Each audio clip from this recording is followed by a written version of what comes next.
الحمد لله حمدا كثيرا طيبا مباركا فيه كما يحب ربنا ويرضاه، وأشهد أن لا إله إلا الله وحده لا شريك له، وأشهد أن محمدا عبده ورسوله صلى الله عليه وعلى آله وأصحابه ومن اتبع هداه إلى يوم الدين. أما بعد. Melanjutkan kembali pelajaran Jawami'ul Akhbar, kumpulan hadis-hadis yang ditulis oleh Al-Allamah Abdurrahman bin Nasir As-Sa'di rahimahullah ta'ala. Thawabul amalin nafi'i fi dunia wal akhirah. Al-hadith ar-rabi' wal arba'un. Hadith yang ke-44. Thawabul amalin nafi' fi dunia wal akhirah.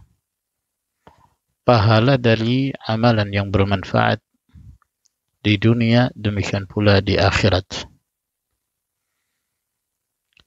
An Abi Hurairah radhiyallahu anhu qala qala Rasulullah sallallahu alaihi wa ala alihi wasallam, idza mata al-'abdu inqata'a 'amaluhu illa min thalathin, sadaqatin jariyatin aw 'ilmin yuntafa'u bihi aw waladin salihin yad'u lahu.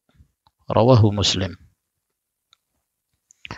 Dari Abu Hurairah radhiyallahu anhu, beliau berkata, telah bersabda Rasulullah sallallahu alaihi wa ala alihi wasallam, idza mata al-'abdu, apabila seorang hamba telah meninggal, inqata'a 'amaluhu, maka telah terputus amalannya.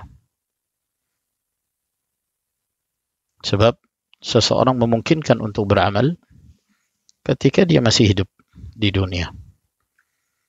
Pada saat dia hidup, dia memungkinkan untuk menambah pahala ibadah yang dia lakukan. Masih memungkinkan baginya sholat, berpuasa, dan amalan yang lainnya. Namun ketika dia telah wafat, maka amalannya pun terputus, sehingga tidak lagi memungkinkan baginya untuk beramal. Namun kata Nabi alaihi salatu wassalam, illa min thalathin, kecuali dalam 3 perkara. Artinya ketiga perkara ini apabila diamalkan seorang hamba di masa hidupnya di dunia, maka dia akan terus mendapatkan pahala meskipun dia telah meninggalkan dunia, meskipun dia tidak lagi mampu beramal disebabkan karena ajalnya telah tiba. Namun dia seperti orang yang masih hidup, yang masih menambah pahalanya. Maka ini yang disebut oleh sebagian umru al-insan al-thani, usia manusia yang kedua. Meskipun dia telah wafat, akan tetapi dia seperti seseorang yang masih memiliki usia untuk beramal. Kata Nabi sallallahu alaihi wa ala alihi wasallam, illa min thalathin, kecuali dalam 3 perkara. Dalam 3 perkara ini Allah Jalla wa ala tetap mencatat bagi seorang hamba meskipun dia telah wafat. Namun disebabkan karena dia masih memiliki athar, pengaruh dari pahala dari amalan yang dia lakukan pada saat dia masih hidup. Allah Jalla wa ala berfirman, inna nahnu nuhyil mauta wa naktubu ma qaddamu wa atharahum. Sesungguhnya kami menghidupkan orang-orang yang telah wafat, telah mati, wa naktubu ma qaddamu, dan kami mencatat apa yang telah mereka persembahkan di dunia dari amalan, wa atharahum, dan kami pun mencatat athar. Yang dimaksud athar, kata para ulama, yaitu pengaruh dari apa yang diamalkan ketika hidup. Ketika apa yang diamalkan tersebut masih memberi manfaat oleh mereka yang hidup di dunia, Maka inilah yang disebutkan oleh Rasul sallallahu alaihi wasallam, 3 perkara yang mana seseorang meskipun dia telah wafat, dia tetap mendapatkan aliran pahala. Yang pertama, shadaqatin jariyatin, sedekah yang terus mengalir. Jariyah dari jara yajri. Disebut sedekah itu jariyah karena dia akan terus mendapatkan aliran pahalanya. Dia mengambil manfaat darinya. Seperti halnya seorang yang bagian dari mewakafkan karena Allah Subhanahu wa taala, jadi fi sabilillah, untuk anak yatim, untuk orang-orang fakir.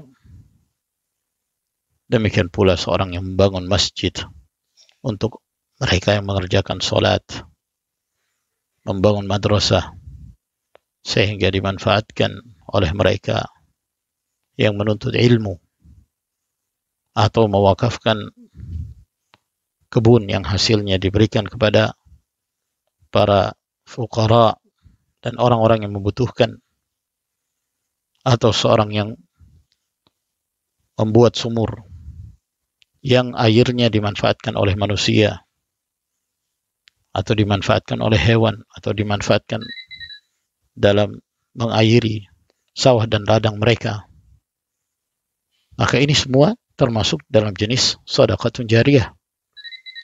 Selama apa yang dia tinggalkan tersebut memberi manfaat dalam kehidupan manusia, maka dia pun akan terus mendapatkan aliran pahala. Yang kedua, aw ilmin yuntafa'u bihi, atau ilmu yang bermanfaat.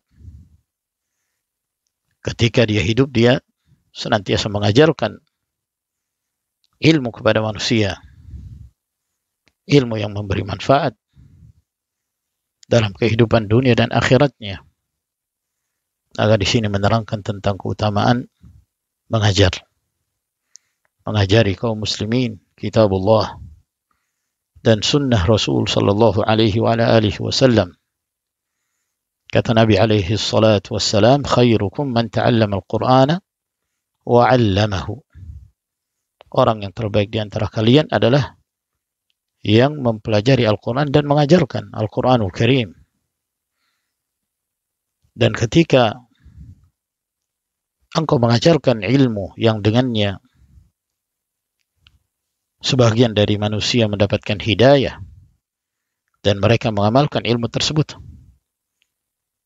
lalu kemudian mereka yang mengamalkannya mengajarkan kepada yang lainnya dan mereka pun mengamalkan, dan begitu seterusnya, maka seorang yang mengajarkannya pertama kali akan terus mendapatkan aliran pahala hingga yaumul qiyamah.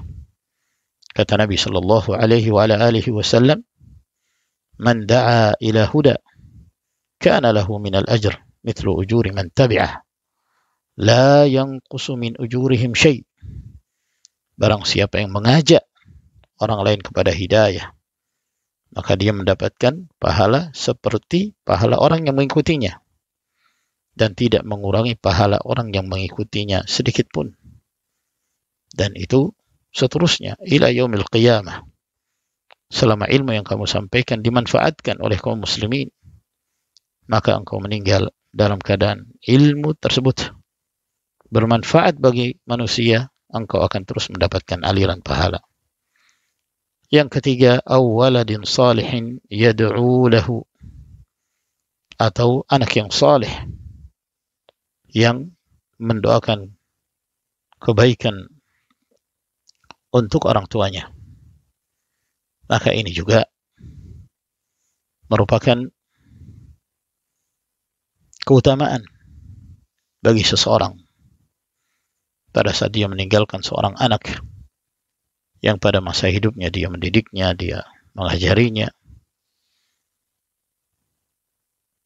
dan dia senantiasa berupaya untuk menjaganya dari api neraka.